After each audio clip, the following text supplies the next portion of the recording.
မင်းသမီးစံပြမင်းသမီးဒီလူကိုကြည့်လိုက်ပါခန္ဓာကိုယ်ကြန့်ခိုင်ပြီးလုံးဝခံနိုင်ရရှိတယ်ဒါကိုထက်ကြည့်ပါဦးအနှဲငယ်သွားပေမဲ့အယမ်းနာခံတတ်တယ်တခါပြောရုံနဲ့လဲကျသွားပြီးပြန်ခေါ်သွားရင်လုံးဝစိတ်လှုပ်ရှားစေမှာပါပြစ်မှုရှိလားဝင်ပလွေးမျိုးနွယ်ဆိုကိုကောင်းတာပေါ့ဟုတ်ပါတယ်တကယ်တော့ကျွန်တော်မှဝင်ပလွေးမျိုးနွယ်တွေကကျွန်တယောက်ရှိပါတယ်လမ်းပြပါမင်းသမီးအဖြစ်ပြောင်းလဲလာတဲ့တတိယနေ့မှာတော့အရာတစ်ခုကိုနောက်ဆုံးမှတေချာသွားတယ်အာကာတဝန်ပလွေးဇလန်တွေကအညင်ပန်းဆုံးဖြစ်တဲ့အတူအယောင်သမီးတော်လေးအဖြစ်ပြောင်းလဲရောက်ရှိသွားခဲ့တာပါပ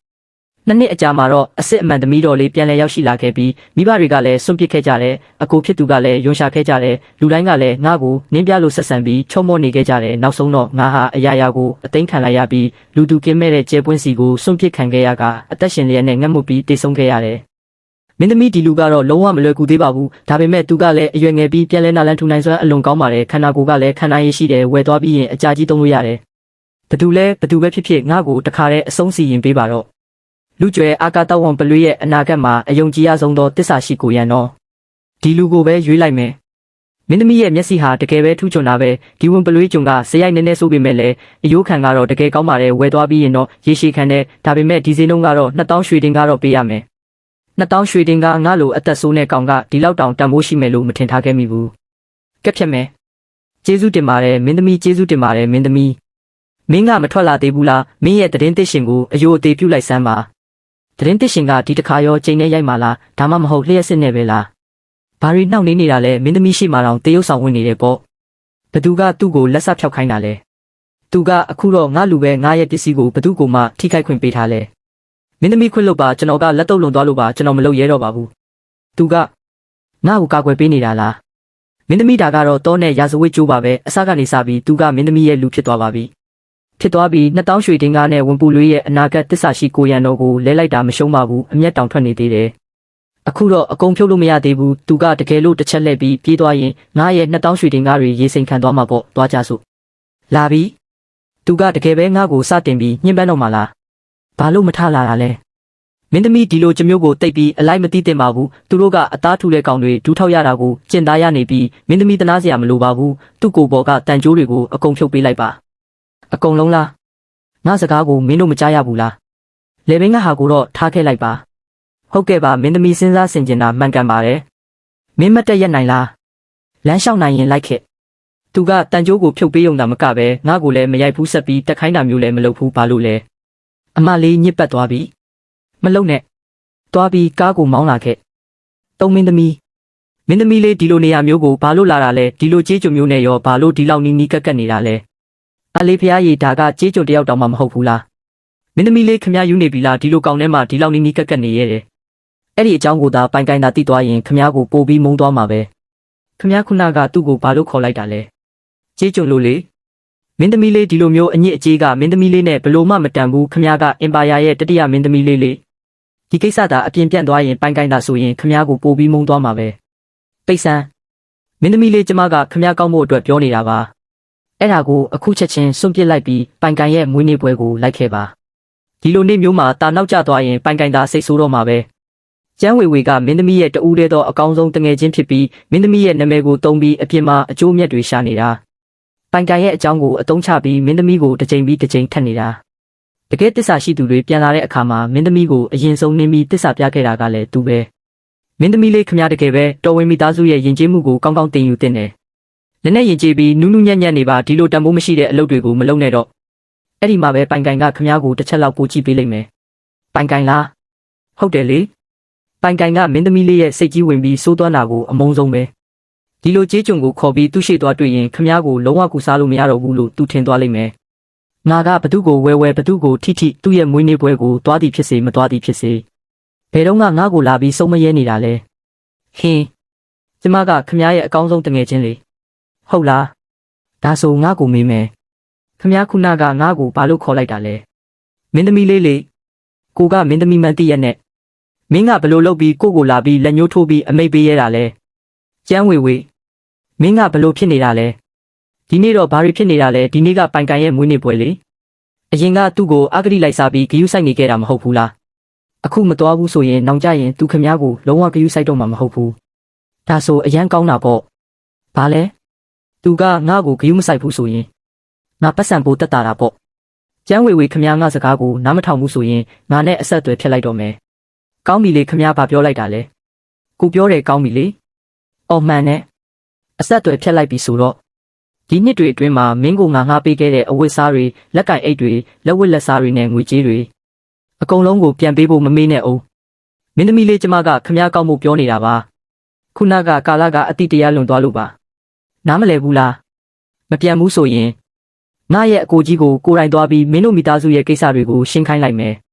ကျန်းဝေဝေတငယ်ချင်းတောင်မလုပ်တော့ဘူးအခွင့်အရေးကိုလည်းဆက်ပြီးရယူဖို့မစင်စားနဲ့တော့ကျန်းဝေဝေမင်းယူနေပြီလားခုနကသူကကို့အတွက်နဲ့အဲ့ဒီတိတ်ဆန်လေးကိုတကယ်ပဲဆုံးမခဲ့တယ်အဲ့ဒါကကိုကသူ့ကိုဈေးကြီးပေးပြီးဝယ်ထားလို့ပဲဖြစ်မှာပါဒါမှမဟုတ်သူ့ရဲ့အယုတ်ကိုတခြားသူတွေအလွယ်တရာလာပြောတာကိုသူအရင်ဆုံးမခံချင်လို့ဖြစ်မှာပါဂင်္ဂါပြ2000နဲ့ပြန်ဝယ်လာတဲ့အနာဂတ်ရဲ့အကောင်းဆုံးအဆောင်ရှောက်ကိုဘလို့မှတေးလို့လည်းမဖြစ်ဘူးထိခိုက်လို့လည်းမဖြစ်ဘူးမဟုတ်ရင်ကိုရှုံးကြီးရှုံးသွားလိမ့်မယ်စိတ်မပူနဲ့ကိုမင်းကိုမထိပါဘူးအိမ်တော်ကိုပြန်မယ်ဘသူကမှမနှောက်ယှက်နဲ့ဟုတ်ကဲ့မင်းသမီးလေးဘာမှမဖြစ်အောင်တတိထားကြသူကတိတ်တဆိတ်ညှင်းပန်းနှိပ်စက်မလို့လားအရင်ထိုင်လိုက်ပါဒီမှာထိုင်ဆေးထည့်ပေးမယ်ဆေးထည့်တာလားမလုပ်နဲ့မူလဇလန်ထဲမှာမိမကိုကကဲတင်ခဲ့တယ်ဆိုတဲ့စာကြောင်းလေးတစ်ကြောင်းနဲ့တင်ဒီတန်ရတွေကိုပေါ့ပေါ့ပပကြော်ဖြတ်သွားခဲ့တာဒါပေမဲ့တကယ်မြင်မှပဲသူဘလောက်အထိညှင်းပန်းနှိပ်စက်ခံခဲ့ရလဲဆိုတာသိရတော့တယ်အာမကောင်းဘူးငါသူ့ကိုထိခိုက်မိသွားပြီနားလိုက်တာ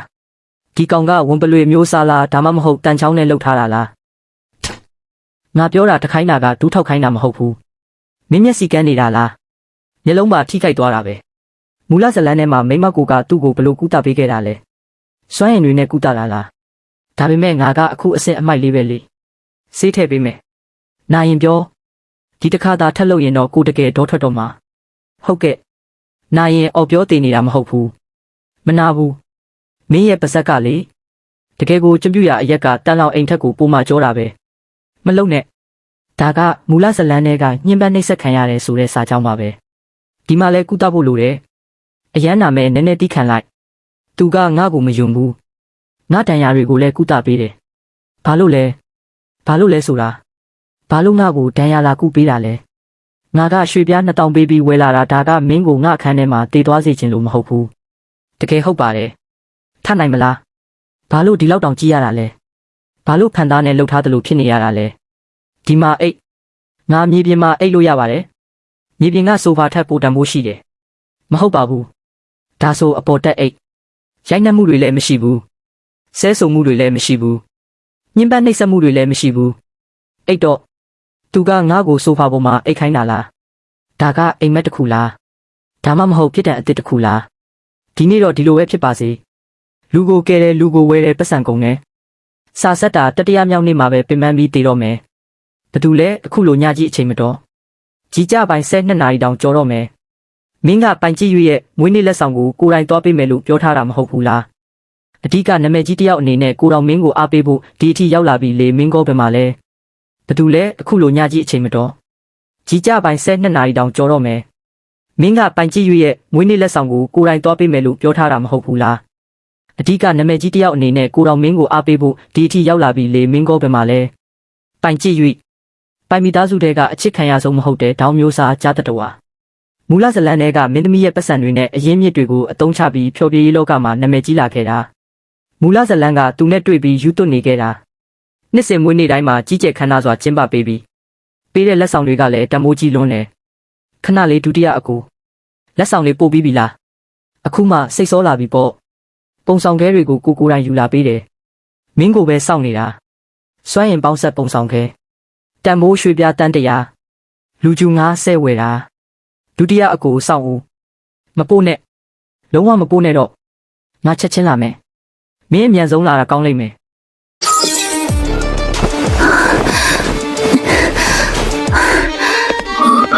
အရှင်မင်းကြီးရှင်ဒီမှာပဲနေခဲ့ပါကျမပတ်စံသွားယူလိုက်အောင်မယ်ပတ်စံသွားယူမလို့လားအဲ့ဒါဒုတိယမင်းသားကျန်ရင်ဟျူရဲ့မဟုတ်လားလူကိုယ်တိုင်ကအင်တာနက်ကထက်တောင်ပိုချောနေသေးတယ်သူကဒီလိုပွဲမျိုးတွေကိုဘယ်တော့မှမတက်ဘူးမဟုတ်လားဘယ်ရှိကဘာလို့ဒီလောက်တောင်ဂုံယူနေရတာလဲဘာကိုဘယ်ရှိကဂုံယူနေရတာလဲတတိယမင်းသမီးကသူ့ကိုချီးကျူးနေတာပဲရှိတာပါ အဲ့ဒီအချွဲမလေးကငါ့ကိုပဲရဲအတွက်မျက်နှာตาပေးဖို့တောင်းဆိုမထားရင်ငါဒီနေရာမှာလေတိုက်ခံပြီးရက်နေမှာမဟုတ်ဘူးရွှေတင်ကားတန်းနဲ့ကြောက်တုံးကိုဝယ်ပြီးယောက်ျားလေးကိုလက်ဆောင်ပေးတာအုံနောက်ကတကယ်ပဲကောင်းသေးရဲ့လားဒုတိယမင်းသားဇိုက်ဆရာလာသေးဘူးလားငါ့ကိုမေးနေတာလားသူလာသည်ဖြစ်စေမလာသည်ဖြစ်စေအတူတူပါပဲဒုတိယမင်းသားဇိုက်ဆရာမရောက်လာသေးရင်ဒုတိယမင်းသားကိုအရင်ပေးထားလိုက်ပါသူလာမှပဲငါကိုယ်တိုင်ကျေးဇူးတင်စကားပြောလိုက်ပါမယ်အရှင်မင်းကြီးနားလည်မှုလွဲနေတာပါဇိုက်ဆရာကသူ့ရဲ့စေတနာကိုလက်ခံစေချင်တာပါကျွန်တော်ညင်းလိုက်ရင်သူပိုစိတ်မကောင်းဖြစ်မှာစိုးလို့ပါတကယ်ကိုပဲတယောက်ကပေးချင်တယောက်ကယူချင်တဲ့ဒီဇိုက်ဆရာဆိုတဲ့ကောင်မလေးကသူ့အိမ်ကပစ္စည်းတွေကိုအကုန်လုံးဒီလိုနဲ့ပဲကုန်အောင်လုပ်တော့မှခဏလေးကန်ကောင်းလို့အချိန်မီလိုက်တာကျမရဲ့ရွှေတင်းကားတန်းကိုကာကွယ်လိုက်နိုင်ပြီဒီပုံစံကဘာလဲအရှင်မင်းကြီးနောက်ကျသွားတယ်ဒီပုံစံနဲ့ဘာလို့လာရတာလဲတတိရှိလားကြည်လားကျမကမင်းသမီးပါဒီရွှေတင်ကားတန်းအတွက်မဟုတ်ရင်ဘသူကများမင်းရဲ့စကားတွေကိုနားထောင်ခြင်းပါမလဲတောင်းပန်ပါတယ်အပြင်ထွက်ဖို့အရေးပေါ်ဖြစ်သွားလို့ပါမင်းတို့ဘာတွေစဉ်းစားနေကြတာလဲဒီလိုမျိုးအားနေတဲ့သူကိုဘာလို့လိုက်နေကြတာလဲနှစ်တိုင်းသူကဒီမွေးနေ့ပွဲမှာပဲရားကိုဝန်ခံနေကြပဲဒီနှစ်လည်းထက်လာပြန်ပြီနှစ်တိုင်းဝန်ခံနှစ်တိုင်းအငင်းခံရတာကြည်ရသေးတာပေါ့ကျမမှာပြောစရာရှိပါတယ်ဘဲရှာကျမတို့နောက်ပိုင်းမဆက်သွယ်ကြတာအကောင်းဆုံးပဲမင်းပါပြောလိုက်တယ်ကျမဒီလိုနဲ့ဆက်ပြီးမကစားနိုင်တော့ဘူးတတိယမင်းသမီးကကစားတာလို့ပြောလိုက်တာလားတကယ်တော့ကျမဒီနေ့ဒီကိုလာတာမင်းကိုရှင်းရှင်းလင်းလင်းပြောပြချင်လို့ပါမကြခင်ကမှအမေကကျမအတွက်လင်းယောက်ျားစီစဉ်ပေးလိုက်ပြီးကျမရဲ့စိတ်ဓာတ်ကအားနေမှန်းလဲမင်းသိပါတယ်အနာဂတ်လင်းယောက်ျားကစိတ်မကောင်းဖြစ်ရလိမ့်မယ်ကျမဒီလိုမျိုးအပြင်မှာတခြားသူတွေနဲ့ပတ်သက်နေရင်သူတို့ရဲ့စိတ်ကိုထိခိုက်စေမှာပါဒါကြောင့်ကျမစဉ်းစားပြီးကျမကိုပြင်ဆင်ရတော့မယ်ကျမရဲ့လင်းယောက်ျားကိုဘယ်လိုလုပ်ပြီးစိတ်မကောင်းဖြစ်အောင်လုံနိုင်ပါမလဲဘေးရှာရဲ့နောက်ခံကလည်းတော်ဝင်မိသားစုလင်းယောက်ျားလုပ်ဖို့မလုံလောက်ဘူးလေတတိယမင်းသမီးကဒီနှစ်တွေအတွင်းသူ့ကိုချီးကျူးနေတာကတကယ်ပဲအပျော်သက်သက်လားရှိုက်ဆရာကတကယ်ပဲစေးမတောက်ထားတာလားဟုတ်လားအရှင်မင်းကြီးရွေးတာနဲ့ကျမနဲ့ဘာဆိုင်လို့လဲရှင်စိတ်ကြိုက်ရွေးပါဘယ်နှယောက်ကရွေးချယ်ခံဖို့စိတ်အားထက်သန်နေလဲဆိုတာကျမလည်းကြည့်ချင်တယ်တခြားသူတွေကိုမပြောနဲ့မင်းကိုယ်တိုင်တော့အရွေးခံဖို့အရေးချင်းမရှိဘူးလူတိုင်းကသူ့ကိုမျက်နှာသာပေးကြတယ်အခုတော့တတိယမင်းသမီးကအရေးမလုပ်တော့ဘူးသူကတကယ်ကိုမထိုက်တန်ဘူးချောမောတဲ့ဒုတိယအကိုဒီအချော့စားနိုင်စွမ်းကိုငါအမှတ်ပြည့်ပေးတယ်စကားလဲရှင်းရှင်းပြောပြီးပြီဆိုတော့ငါတို့နှစ်ယောက်အရင်သွားနေမယ်လားကျမရဲ့တန်းကိုအလကားဖြစ်သွားရမလို့ဖြစ်သွားတာရှင်းပြပါဦးမင်းနဲ့လေးကဘလို့ဖြစ်တာလဲတော်သေးတာပေါ့မူလပိုင်ရှင်ကမင်းကိုပုံကံပေမဲ့ဒုတိယအကိုနဲ့ဆက်ဆံရေးကအမြဲတမ်းကောင်းနေတော့သူ့ကိုအခြေအနေမဲ့ခွင့်လွှတ်ပေးခဲ့တာဒုတိယအကိုကြီးကျမခုနကပြောတာတကယ်အမှန်တရားတွေပါမင်းကမင်းရဲ့ပထမအကိုကြီးကိုတေးတီအထိချစ်မြတ်နိုးနေတာလေပြီးခဲ့တဲ့လကမိခင်နဲ့တောင်ရန်ဖြစ်သေးတယ်တခြားသူကိုမင်းရဲ့တရားဝင်ခင်မွန်းအဖြစ်ဘလို့မှလက်မခံနိုင်ဘူးမဟုတ်လားအဲ့ဒါကတကယ်အမှန်တရားပါပဲမူလပိုင်ရှင်ကအဲ့ဒီကိစ္စကြောင့်တော်ဝင်နန်းတော်ကနေတောင်ပြောင်းထွက်ပြီးနေခဲ့တာကျမကလူစိမ်းတစ်ယောက်နဲ့ပဲအတူတူနေချင်တာဖြစ်ပြီးနည်းနည်းတော့တားဆီးခြင်းယုံလေးပါအဲ့ဒီလိုဆိုရင်လူစိမ်းမဟုတ်ပဲတခြားသူဆိုရင်လက်ခံနိုင်မှာလားအကျွေးမဲ့အမိန့်နာခံဖို့ဆိုရင်ပေါ့ဘလို့လုပ်ပြီးရုတ်တရက်ကြီးဒီလောက်တောင်နားလဲတက်လာရတာလဲဒုတိယအကိုလူဆိုတာကကြီးပြင်းလာရတာပေါ့မင်းပြောတာဟုတ်လားတိုက်ဆိုင်စွာပဲမင်းလဲမကြသေးခင်ကအပြုမှုတွေကိုဆင်ခြင်သင့်တယ်ပထမအကိုကမကြခင်မှာဗဟိုကျဲတာယာစီကနေအစည်းအဝေးခန်းစားတင်တော့မှာသူအဖြစ်ဖမ်းမိတာမျိုးကိုတော့ဘလို့မှမခံရစေနဲ့မဟုတ်ရင်ဒုတိယအကိုလည်းမင်းကိုကာကွယ်ပေးနိုင်မှာမဟုတ်ဘူးအကိုကြီးရန်တိန်အင်ပါယာရဲ့ဒုဗိုလ်ချုပ်မူလပိုင်ရှင်ရှိဆုံးလူသူသာငါပြစ်မှုကျူးလွန်ထားတဲ့ကျွန်တယောက်ကိုခိုးဝှက်ဝယ်ပြီးအိမ်မှာဖောက်ဖွက်ထားတာကိုသိသွားရင်ငါသေးတာပဲပေါ့ဒုတိယအကိုနောက်ရက်တွေကြာရင်ဘယ်နှစ်ရက်လောက်လဲခန့်မှန်းချေ2ရက်3ရက်လောက်ပေါ့သူကဒီတစ်ခါပြန်လာတာတဝက်လောက်ရှိပြီးမင်းလဲအနှဲငယ်တော့ငြိမ်နေပါရမ်းကြည်ရှာမင်းတခုခုတော့ပြဿနာရှာမိပြီထင်တယ်မရှိဘူးလုံးဝမရှိဘူးဒုတိယအကိုကျမကိုယုံပေးပါတကယ်လားဒုတိယအကိုကျမဒီနေ့ဘလောက်တောင်နားလဲတက်လာလဲဆိုတာကြည့်ပါဦးဘာဖြစ်မှလဲမလုံးမိတော့ပါဘူးကျမဘလို့ပြဿနာမျိုးထပ်ရှာနိုင်အောင်မလဲကောင်းပြီလေဘလို့ပဲဖြစ်ဖြစ်မင်းဘလို့ပြဿနာရှာငါပဲတာဝန်ယူပေးမှာပဲဟာဘလို့ကိစ္စမျိုးပဲဖြစ်ဖြစ်ငါစီကိုပဲပုံချလိုက်ရင်ရပြီးဒုတိယအကိုကကာကွယ်ပေးထားမှာပါမူလပိုင်ရှင်ရဲ့ဒီဒုတိယအကိုကတကယ်ကိုကာကွယ်ပေးတတ်တာပဲဒုတိယအကိုကအကောင်းဆုံးပဲဆိုတာကျမသိပြီးသားပါသူကအကြာကြီးကျမကိုဒီလိုမျိုးမချော့ခဲ့ဘူးဒီလိုပရိယေတွေမတုံးနဲ့တော့ချော့တာလည်းအလုံးမဖြစ်ဘူးအကိုကြီးပြန်လာရင်တော့အေးအေးဆေးဆေးနေတာအကောင်းဆုံးပဲအေးအေးဆေးဆေးနေမယ်ကျမကတကယ်ကိုအေးအေးဆေးဆေးနေမှာပါဒီညတော့အရင်ဖြတ်ကျော်ရအောင်ပါအိမ်မှာဘာပြဿနာမှမဖြစ်သမျှကာလပတ်လုံးအကိုကြီးပြန်လာခင်ထိဘလို့နီးနဲ့မဆိုဖွက်ထားနိုင်အောင်ကြိုးစားမှာပါ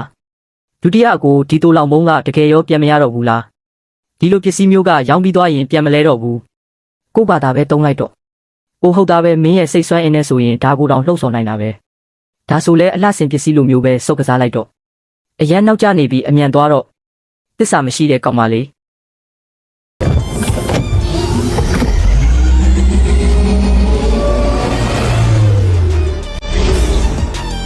ရွှေတသန်းကျပ်မပြန်ပေးနိုင်ဘူးဒါကိုမသုံးနိုင်ဘူးဒါကဈေးကြီးတဲ့အမိုက်မဟုတ်ဘူးလားမင်းဒီမှာဘာလာလောက်တာလဲငါ့ကိုလန့်သွားစေတာပဲမင်းရဲ့နံရွက်တွေကလူကျဲမင်းဘာလောက်တာလဲမှတ်ထားလူကျဲမင်းငါ့ကိုအသက်တစ်ချောင်းပေးဆက်ရမယ်အရှင်သူကဘာလို့ငါ့ကိုမတက်တာလဲစောစောကထူးဆန်းတဲ့အနံ့လေးကဘာလဲဒါကဘယ်နေရလဲတန်း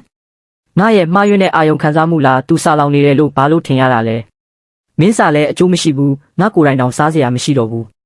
ဒါဆိုမင်းအသက်ရှင်သေးတာပဲအရှင်ညကကျွန်တော်အရှင်ကိုထိပါမိခဲ့တဲ့အရှင်ရဲ့အပြစ်ပေးမှုကိုခံယူလိုပါတယ်မလိုပါဘူးမင်းစာနေတယ်မလားအရင်စားစရာစားလိုက်ပါသူကငါ့ကိုမတက်ဘူးအပြစ်လည်းမပေးဘူးပြီးတော့ငါ့ကိုစားစရာတောင်ပေးတယ်မျက်နှာသေးနဲ့ဘာလုပ်နေတာလဲသွားလေအိုးငါမေ့သွားလို့မင်းရဲ့မျက်စိကမကောင်းဘူးလာငါမင်းကိုထမင်းသွားကျွေးမယ်တကယ်တော့ငါဆက်ပြီးအသက်ရှင်နိုင်သေးတာပဲအရှင်ဒါကကျွန်တော်အတွက်လားရွာဝင်ရင်ရွာလိုက်ရွာဝင်ရင်ရွာလိုက်ဒီခံမှာသူ့ကိုမလန့်စေနဲ့ဟုတ်တယ်မင်းအတွက်ပဲစိတ်ချလက်ချစားလိုက်ပါတဘာဝအစားအစာတွေလည်းရှိသေးတယ်ဒီလိုအစားအစာမျိုးကိုကျွန်တယောက်ကိုပေးဖို့ဘယ်လိုလုပ်တတိရှိရတာလဲစာအုပ်ထဲကလူကျဲကအဆောင်ရှောက်အဆင့်ဖြစ်ပြီးမိန်းကလေးရဲ့ဘေးမှာတမ်းမာပြီးအေးဆေးတည်ငြိမ်တယ်ဒါပေမဲ့အခုသူ့အသက်က16နှစ်ပဲရှိသေးတယ်မိသားစုပျက်စီးပြီးနောက်ကျွန်တယောက်ဖြစ်လာခဲ့တယ်ညှဉ်းပန်းခံရလို့ထမင်းတစ်နက်တောင်ကောင်းကောင်းမစားရဲဘူးဆက်စားလေကျေးဇူးတင်ပါတယ်အရှင်စကားမပြောနဲ့အရင်ထမင်းစားမင်းရဲ့မျက်စိကတကယ်ပဲဘာမှမမြင်ရတော့ဘူးလားနည်းနည်းတော့မြင်ရတယ်ဒါပေမဲ့ရှင်းရှင်းမမြင်ရဘူးဘယ်အချိန်ကစခဲ့တာလဲတလားလောက်ကအချိန်ကနေဦးကောင်းကိုမတော်တဆထိခိုက်မိပြီးနိုးလာတဲ့အခါကနေမမြင်ရတော့ဘူးဒါပေမဲ့အရှင်လုတ်ခိုင်းတာမှန်သမျှကျွန်တော်လုပ်နိုင်ပါတယ်ကျွန်တော်မျက်စိကအရှင်ကိုအလုရှုပ်စေမှာမဟုတ်ပါဘူးငါကဘာတူလဲဆိုတာမင်းသိလားမသိဘူးသူတို့ကခမ ्या ကိုအရှင်မင်းသားလို့ခေါ်နေကြတာပဲကိုကြားရတယ်အဲ့ဒါကြောင့်ကိုလည်းအရှင်မင်းသားဒါမှမဟုတ်အရှင်လို့ခေါ်တာပါအရှင်မင်းသားဆိုတာခမ ्या ရဲ့နာမည်လားတကယ်တော့ကိုကဗဟိုအင်ပါယာရဲ့တတိယမင်းသမီးကျန်းချစ်ရှာပဲအဲ့ဒါသူပဲကိုမင်းညကထုတ်လွတ်လိုက်တဲ့စိတ်ဆွမ်းအင်ကဘာလို့ဒီလောက်တောင်အားနေနေရတာလဲလို့တွေးနေတာဒါပေမဲ့အဲ့ဒီထူးဆန်းတဲ့အနံ့လေးကဘာလဲကိုကခမ ्या ကိုဝယ်ယူခဲ့တာကတေးစေခြင်းလို့လည်းမဟုတ်ဘူးညှဉ်းပန်းနှိပ်စက်ခြင်းလို့လည်းမဟုတ်ဘူး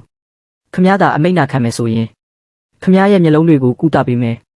ခမ ्या သာကိုယ့်ရဲ့လူဖြစ်လာမယ်ဆိုရင်ကိုကခမ ्या ကိုကောင်းကောင်းဆက်ဆံပေးမှာပါအရှင်ကောင်းပြီအနာဂတ်ထိတ်တန်းကိုရန်တော်အဖြစ်ပထမအဆင့်အောင်မြင်စွာတင်သွင်းပြီးသွားပြီတွားကြစို့ဘယ်ကိုလဲခမ ्या ကိုရေချိုးခိုင်းမလို့ရေချိုးအခုချက်ချင်းပဲလားခမ ्या ကိုပေါ်ကအနံ့ဆိုးတွေကအရန်ပြင်းနေတာပ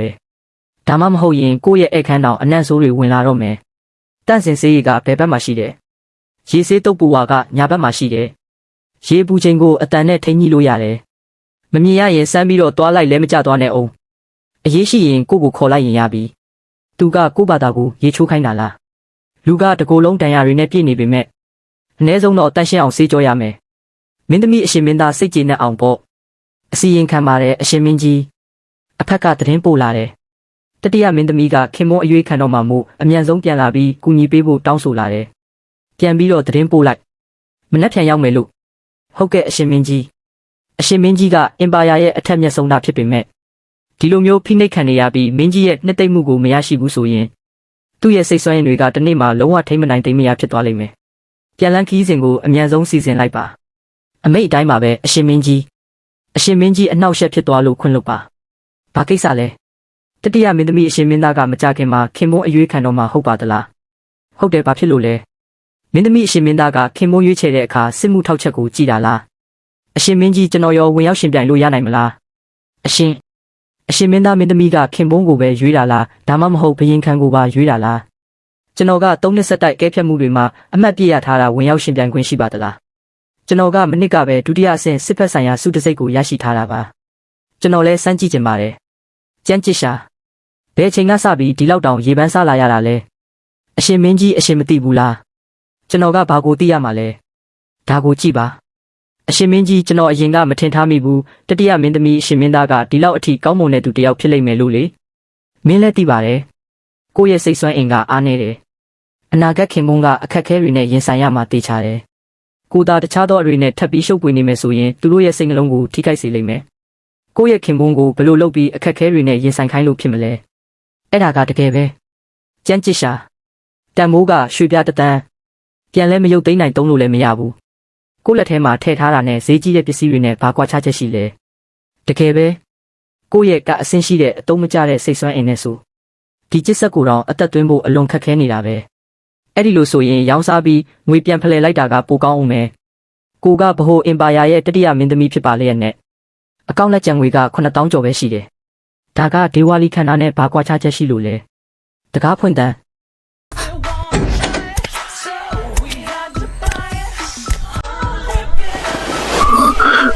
းမင်းသမီးဖះကျွန်တော်တန်ရှင်းပြီးပါပြီဟာလူကြွယ်ပါလောက်တာလဲမင်းသမီးဖះမကြည်နဲ့လို့လားဒါပေမဲ့အမွှေးအမြင်တွေကိုဘယ်လိုချော့ရမှန်းကျွန်တော်မသိဘူးသူ့မျက်လုံးတွေဒီလောက်တောင်ကန်းနေတာလားဒီလောက်ကြီးတဲ့လူကဒီမှာထိုင်နေတာတောင်သူကတိုက်ရိုက်ဝင်တိုက်မိတယ်ထားလိုက်ပါတော့မင်းအရင်မလျှောက်နဲ့အောင်ဟုတ်ကဲ့မင်းသမီးဖះတတိယမင်းသမီးဖះတစ်မှာယူထားတဲ့ပစ္စည်းရောက်ပါပြီသွားမင်းအတွက်အဝတ်စားဝယ်ပေးမယ်သွားပြီးဝတ်ကြည့်လိုက်အဝတ်စားတွေကအထဲမှာရှိတယ်မင်းဘာသာသွားလဲလိုက်ပြီးရင်ပြန်ထွက်လာခဲ့မင်းသမီးကငါ့ကိုအဝတ်စားလဲခိုင်းတာအရေးချင်းရှိတဲ့အယုတ်တစ်ခုလိုဖြစ်စေချင်လို့လားမင်းဒီကိုလာတာဘာလို့ဖို့လဲကြံကြရှာမင်းဘာကိုဆိုလိုတာလဲငါဘာကိုဆိုလိုတာလဲမနေ့ကငါလက်မှတ်ထိုးထားတဲ့အစီအစဉ်တွေနဲ့စာချုပ်တွေအားလုံးအကြောင်းရင်းမရှိဘဲဖျက်သိမ်းခံလိုက်ရတယ်အရင်ကခင်မင်းရင်းနှီးခဲ့တဲ့ဒရိုက်တာတွေကလည်းငါရဲ့ online အကောင့်တွေကိုအားလုံးဘလော့လုပ်ထားကြတယ်မင်းအမှန်တကယ်ဘာလုပ်ချင်နေတာလဲ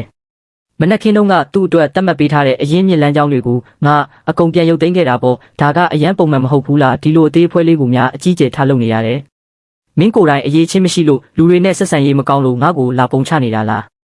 းမင်းနောက်ွယ်မှာလှုပ်ထားတာမဟုတ်ဘူးလားအခုတိုင်းပြည်တစ်ခုလုံးကမင်းရဲ့မွေးနေ့ပွဲမှာငါ့ကိုအဆက်ကွဲစေခဲ့တာကိုသိနေကြတယ်အာနာကိုတုံးပြီးငါ့ကိုဒူးထောက်ခိုင်းဖို့ငါစီလာအောင်လှုပ်ချင်နေတာမလားကြံကြရှာမင်းကိုဒီလိုလူလို့ကိုမထင်ထားမိဘူး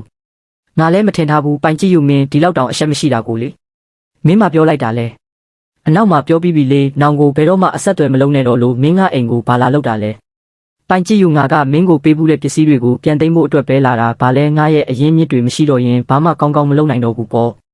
ငါမင်းကိုအခုမကြိုက်တော့ဘူးငါကတိုင်းပြည်ရဲ့မင်းသမီးတစ်ပါးအလုပ်များတယ်မင်းနဲ့အချိန်ဖြုံးနေဖို့မရှိဘူးနောင်ကိုငါနောက်ကိုထပ်ပြီးအနောက်ရှက်မပေးဖို့တောင်းဆိုတယ်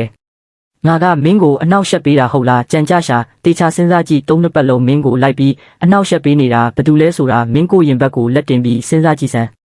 မင်းသမီးရဲ့ရွေးချယ်မှုပဲတကယ်ပဲခွေးပေါက်လေးလိုလိုက်နေတဲ့လူငယ်လေးပဲဒီတက်ဝါဝါကမင်းသမီးလိုက်နေတဲ့လူဆိုတာလားဟာကြံကြရှာမင်းကတကယ်အလုပ်များနေတာပဲဒီလိုမျိုးအညစ်အကြေးတွေနဲ့ပေါင်းတင်နေဖို့အတွက်ပေါ့ပိုင်ကြည့်ယူမင်းရဲ့အပုတ်ကောင်စကားတွေကိုစင်ကျင်ပြောပါသူကအရာရာမဟုတ်တယ်လို့ကျွန်လည်းမဟုတ်ဘူးကျမဟုတ်ဘူးဟုတ်လားဒါဆိုပါလဲသူကကိုတော်ရဲ့အဆောင်လေအဆောင်တရခံကိုမှအဆောင်ဖြစ်ခံထားတာပေါ့သူကအစင်းမြင့်ပါဘလို့လုံးမဖြစ်ရမှာလဲမင်းလိုအစင်းနဲ့ငယ်ရှိတဲ့သူကသူ့ကိုသွားစစ်ဆေးဖို့ဘာအရေးချင်းရှိလို့လဲ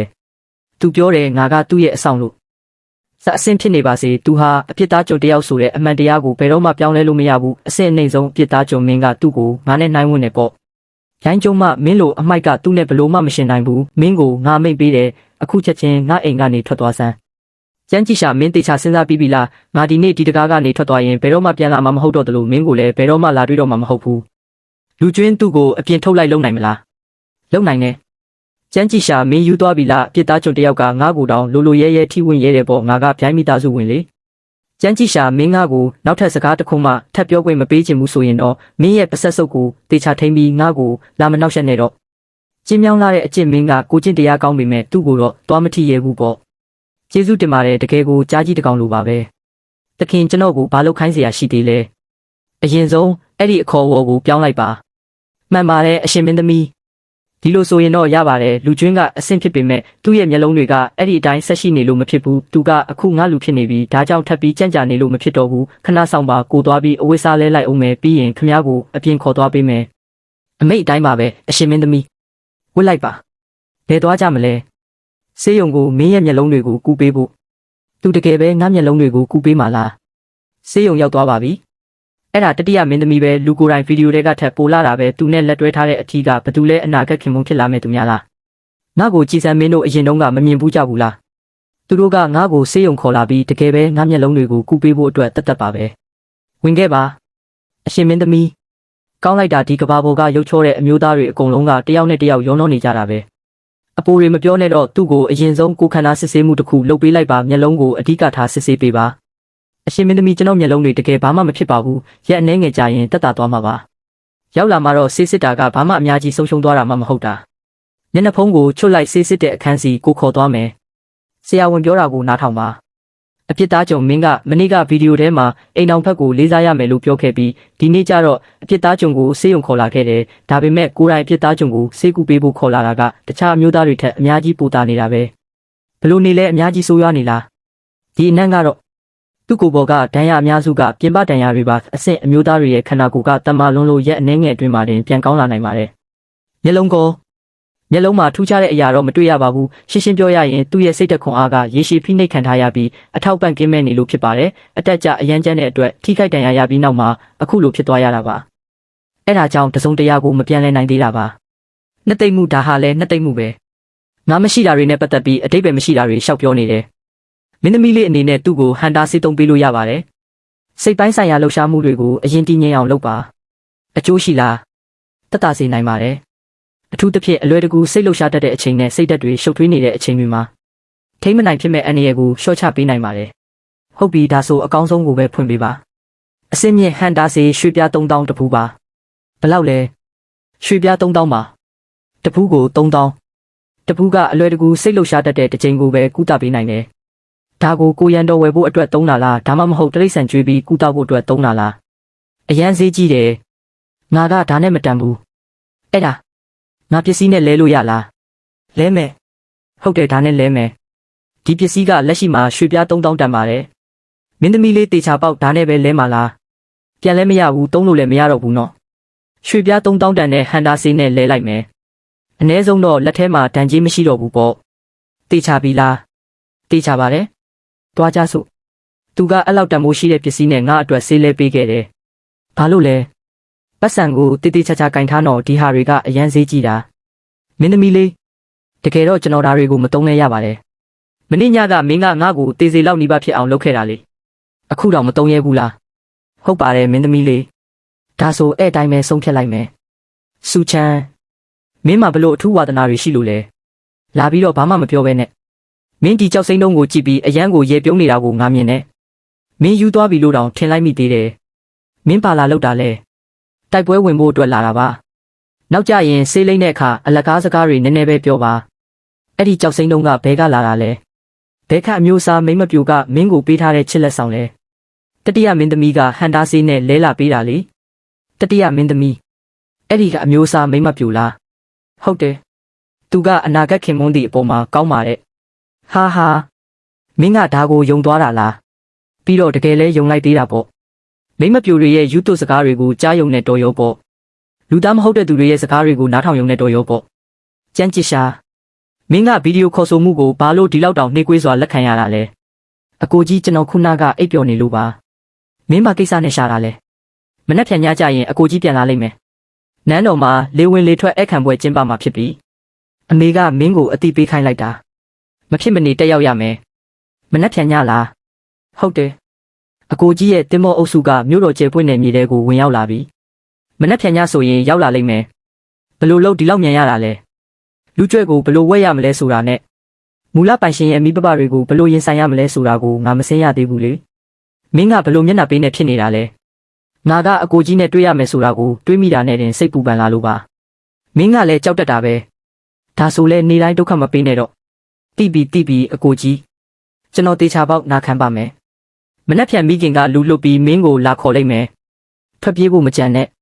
ကျွန်တော်လုံးဝမထွက်ပြေးပါဘူး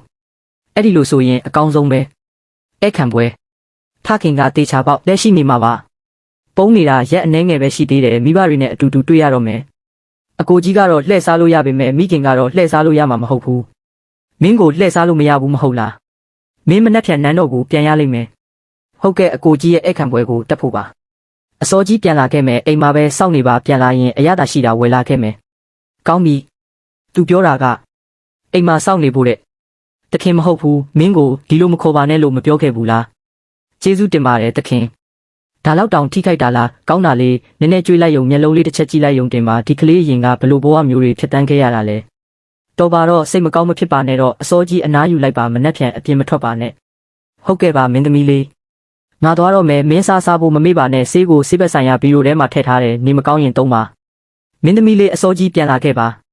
သိပါပြီဒီကဘာရဲ့ဘရင်ကစစ်တပ်အာဏာကိုကင်ထားတယ်လို့တထေးတွေကလည်းပတ်စံအများကြီးရှိကြတယ်ဒါပေမဲ့တကယ်အာဏာရှိပြီးပတ်စံအများဆုံးသူကမိခင်ဘရင်မပဲသူကတကယ်အကြီးကဲပဲ မင်းသမီးလေးမိခင်ကတင့်အတွက်ကောင်းဝင်ပြင်ဆင်ထားပေးတယ်ကျမနောက်ကိုလိုက်ခဲ့ပါဒါကနည်းနည်းလွန်သွားပြီလားမင်းသမီးလေးမိခင်ကပြောထားတယ်ဒီကောင်းဝင်ကိုဝေ့ရမယ်တဲ့ကောင်းပြီမင်းသွားတော့မိခင်သမီးမိခင်ကိုအယမ်းလွမ်းတယ်တစ္ဆာမရှိတဲ့ကလေးမလွမ်းရင်ပြန်လာနေလေတောင်းပန်ပါတယ်မိခင်နောက်တစ်ခါမရန်ဖြစ်တော့ပါဘူးအပြင်မှာနေတာလဲကောင်းပါတယ်သမီးမပြန်လာတော့ဘူးအခွင့်ရေးရရင်နန်းတော်ကိုလာလဲမယ်ကောင်းပြီလေမဖုံးမိလိုက်ဘူးမလားအယမ်းမြန်တယ်ကြီးပြင်းလာပြီအင်တာနက်ပေါ်ကဗီဒီယိုတွေကအတုတွေလို့ထင်ထားတာအခုကြည့်ရတာတကယ်ပဲရင့်ကျက်သွားပြီဘာဗီဒီယိုလဲဘာမှမဟုတ်ပါဘူးရေစရာလေးတွေပါတေချာပြင်ဆင်ထားပါခဏနေရင်ဧကန်ပွဲကိုလာခေါ်မယ်မိခင်ရဲ့အမူအရာကိုကြည့်ရတာတခုခုတော့လှုပ်ဝက်ချက်ရှိနေတယ်ဘာလဲဆိုတာကြည့်ရမယ်ငါမြို့တော်ရဲ့လူဦးရေကတန်း90တောင်မပြည့်ဘူး like 25တန်းငါရဲ့တရားလောက်ကိုကာကွယ်ဖို့အတွက်အကြောင်းပြချက်တစ်ခုပေးခဲ့တာပါဘာလို့ရုတ်တရက်ပေါက်ဆသွားတာလဲမင်းသမီးလေးမိခင်ကပြောခိုင်းလိုက်လို့ပါဧကန်ပွဲစတော့မယ်ကောင်းပြီအခုပဲလာခဲ့မယ်